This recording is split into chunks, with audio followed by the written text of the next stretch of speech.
40K will always be the top dog. It's a cultural juggernaut and will always be arguably the most popular wargame in existence until the heat death of the universe, aside from a giant asteroid or World War III. But why is it that no matter what other game companies do, they'll never be able to get the same stranglehold GW has on the miniature market? Well, let's talk about it. But welcome back everyone, it's me, the Warhammer complainy guy, Revan/Handy, destroyer of wallets, and maker of terrible financial decisions.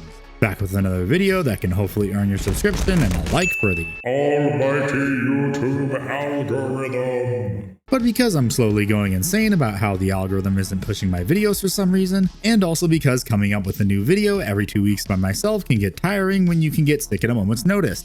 So I wanted to do a simple yet concise dive into why other wargames don't have the same pull as Warhammer does. Also, a special thanks to my Discord server for helping with this video, because thanks to them, I was able to compile opinions to this question. And one more thing, on January 21st at these times, unless I get sick again, I will be streaming on YouTube and Twitch reviewing everyone's best painted miniature of 2025. So either post it in the Discord or visit the community tab on mobile. But Warhammer was created in 1983 with Warhammer Fantasy, along with GW originally being the licensor of D&D miniatures in the UK. Then in 1987 was when 40K first took shape as Rogue Trader. Then from there, it exploded in popularity, and with it, a multi-million-dollar empire was born, along with many different settings and game systems, all related to the hobby we know and love today. But GW actually almost went bankrupt. The only reason it still exists today is thanks to the Lord of the Rings.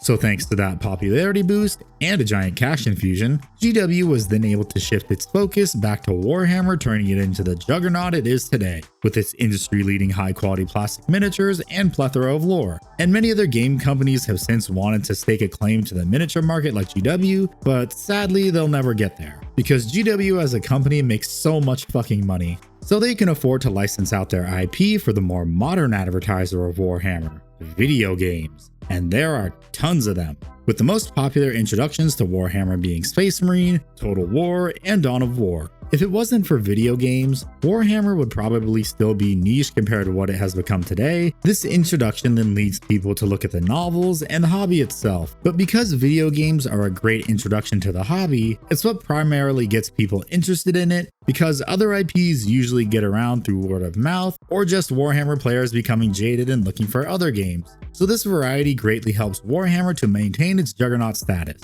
Which is why if you go to an LGS, usually the Warhammer section will be the largest and most prominent. Warhammer's variety with its many different factions, aside from big dudes in armor like elves and dwarves in space, orcs, nuns with guns, demons, communists in space, bug, and many more. But there will always be an army that appeals to someone. And not just in 40K, since GW pretty much has a monopoly on the tabletop sphere with all its other games. You can also paint the minis however you want to, so each army, no matter which faction, will be unique to you since everyone paints differently. Or you can play or read whichever novels or video games you want to. The game itself also has decades of changes, both good and bad, with Warhammer probably being one of the easiest to understand game systems out there. It's as simple as roll a dice to hit and wound, and just doing basic math for deciding if it actually wounds, but a simple chart is usually what gets it done. This is one of the reasons it's so popular, is because after one game or just reading of the rules, it's easy to understand how the game functions no matter which faction in its simplest form, because it's all the same number system across all armies,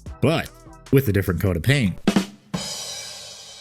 A lot of other wargames don't have the same luxuries as Warhammer does. They actually have to fight to survive. Warhammer honestly just wins by existing at this point. So now that that's out of the way, let's talk about the other games. But first, sponsor time. From the sponsor of today's video and pretty much all my videos, Tabletop Stronghold. If you play Warhammer or any other tabletop war games, you should definitely get a Mag Case 2.0, which comes in multiple sizes that's perfect for any game system you might enjoy. But if you want to protect the minis you spent hours painting that also doubles as a display case, the Mag Case 2.0 is the perfect candidate with its strong MDF construction and adjustable magnetic trays created by the all-powerful Magnet Wizard. So no matter what game system you partake in, there will be a mag case that will suit your needs. but depending on the size of your collection, you can choose from any of these 3 mag case sizes. I myself prefer the mag case mini, 1, due to physical disabilities, and 2, because it can fit any of my elite armies aside from knights, and it fits my entire Battletech collection. But if you want a discount on your next purchase, use my link in the pinned comment or description and use code CRAFT25 for 25% off your next order. So thank you Tabletop Stronghold for sponsoring this video. If you want to get any mag case or case and terrain combo that ships to pretty much anywhere in the world for free, go to tabletopstronghold.com. So anyways, I figured let's start with the other tabletop wargame I'm most familiar with, and if you guessed Battletech, you are absolutely right. Now, Battletech has a parallel history to Warhammer since it came out a few years before 40k and has been around since 1984. Battletech has had a bumpier history, which I'm not really going to explain in too much detail here, but you can see a more in-depth sort of history in this video right here. Now, Battletech is actually the second most popular tabletop wargame since it's been thrust back into the mainstream with a Kickstarter back in 2019, but like Warhammer, Battletech has just as many novels and popular video game entries, so why is it not as mainstream as Warhammer despite being second place? Also, for people that know nothing about the tabletop hobby, just know that MechWarrior is the video games and Battletech is the tabletop, but people honestly use them interchangeably. Like I mentioned earlier, Battletech's bumpy history caused a sort of quote-unquote dark age, where nothing was really done with the IP for a decade or two, obligatory fuck Harmony Gold, aside from Iron Wind Metals literally keeping the tabletop side afloat, besides the controversial clicky tech in the early 2000s, until WizKids shut down in 2008. But Battletech is like a niche within a niche. It has a hardcore following and a practically unchanging game system since its inception, which is one of the reasons why it probably isn't as popular or mainstream as Warhammer, unfortunately, because when people see this,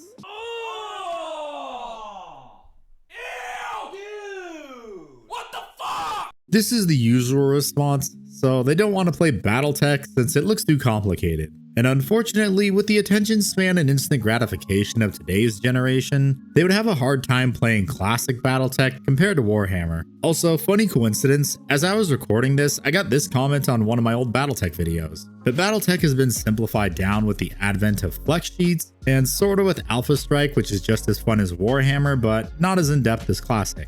As much as I love Battletech, the plastic miniatures themselves are also not as detailed as Warhammer's, and have horrible mold lines in awkward places, which makes cleanup a bitch. And some people also just don't like working with pewter compared to Warhammer's relatively easy to build kits. But a coat of paint fixes that easily, and 3D printing is bridging that gap, which is a subject for another video. People also complain about the scale of Battletech minis compared to Warhammer, which doesn't really help sell that these are large walkers. And the vehicles and power armor do somewhat help, but it still to some doesn't really help sell the scale of the setting. But that's it for the Battletech section of this video. Now you would think the Star Wars and Marvel tabletop war games would have a popularity bias with all the movies and their cultural impact, but they really don't, because the average fan of either isn't going to assemble and paint miniatures. They're more or less just a fan of the movies and won't really go further beyond like those who really like the IP. Also, the Star Wars games were tossed around from multiple different companies, and some of the games are also no longer supported like Armada and X-Wing. It also doesn't help that Legion and Shatterpoint are two different game systems. It's like I said earlier, usually these other tabletop games are predominantly populated with people who also play Warhammer, but want a game separate from Warhammer because playing the same game over and over again can get boring. But now with the help of my Discord server, here are some opinions as to why Warhammer is more popular than other tabletop war games. I got quite a few of these and some were similar, so I combined them if it seemed like they were parallel to each other. A lot of the other tabletop war games have been shuffled around so much over the years that they don't get time to truly establish themselves, which causes a real world logistical issue and also being limited in the scope of the IP. A good example of this is Battletech to some degree, the Star Wars games, and War Machine, both of which over the years have been tossed around like a live grenade to each new owner of these games, which then causes logistical issues. Star Wars Legion was the example thrown out a lot when I asked why Warhammer is more popular, because like other games, Star Wars Legion has apparently had issues with logistics and the IP itself, since the variety that Star Wars has apparently isn't there in Legion or even Shatterpoint, since they were limiting themselves to either certain eras of Star Wars or the familiar characters are really all you have with no room for variety. so kit bashing is then more difficult since there aren't as many parts available. And if you noticed, GW has a decently good supply chain, but it has been having issues lately due to the increase in demand for Warhammer, so it will unfortunately never become a logistical giant like the United States military. Number 2. GW spans too many genres and is too entrenched in the tabletop universes that other games can't compete with its extensive lore that hooks people in. Its marketability to anyone interested overshadows other games, along with its huge amount of staying power and the infinite potential when it comes to collecting. This I can see is true because the one thing GW has gotten really good at is hitting every single genre possible to get as many people as they can under their umbrella. Warhammer, with its many different game systems covering all genres associated with nerddom, is a kind of cultural zeitgeist. So if you want to make a tabletop war game, your biggest competition is usually going to be Warhammer since they cover so many genres. You have to compete with decades upon decades of established lore and hundreds of books. Although Star Wars and Battletech are competition, they don't have the same pull like Warhammer does for some reason. This could be due to its over-the-top nature, which is honestly more interesting than Space Wizards with glowing sticks, or Game of Thrones in space but with battle mechs. And this over-the-top lore is one of the marketable selling points of Warhammer, along with its range of choice because there's nothing else like it. This then turns into staying power because you have everyone collecting the different IPs under GW, then becoming loyal customers wanting to own as many armies or miniatures as possible. So then you have an infinite amount of miniatures you can collect because, unlike other games, GW is constantly pumping out new miniatures every week, so collections will balloon over time, creating a massive pile of shame. That is until people become jaded due to the annual price increases and say, fuck it, I'm getting a 3D printer. Then finally, number 3. Warhammer exploded during the pandemic. This is a huge contributing factor to GW's huge increase in growth in the past 5 years, since everyone was stuck inside for almost a year and had nothing to do. So Warhammer was a great way to kill time and do something new. And Bricky's video on every single Warhammer faction explained released right as the pandemic was kicking off, so it got even more eyeballs on Warhammer. So in conclusion, Warhammer is more popular than other tabletop war games because of how well established it's become due to its marketability, with the video games helping to push it to newer audiences, along with the plethora of choice in the genres it inhabits. So there will always be specific lore or miniatures people will gravitate to, which then leads to a somewhat loyal fan base due to the logistical juggernaut they've become from producing so many new miniatures on a regular basis. Oh my god, that was a mouthful. Anyways, thanks for watching the video, and a huge thank you to the Gigaists of the Chads right here, the channel members and Twitch subscribers. So if you too want to be a Giga Chad and help fund these stupid ventures, consider becoming a member of either for access to the members section of the Discord and other things. Remember to like, comment, and subscribe along with Super Hype if you're on mobile, but I have to go make more terrible financial decisions, so I'll see you all in the next video, and remember, when you play Warhammer, being poor is a choice.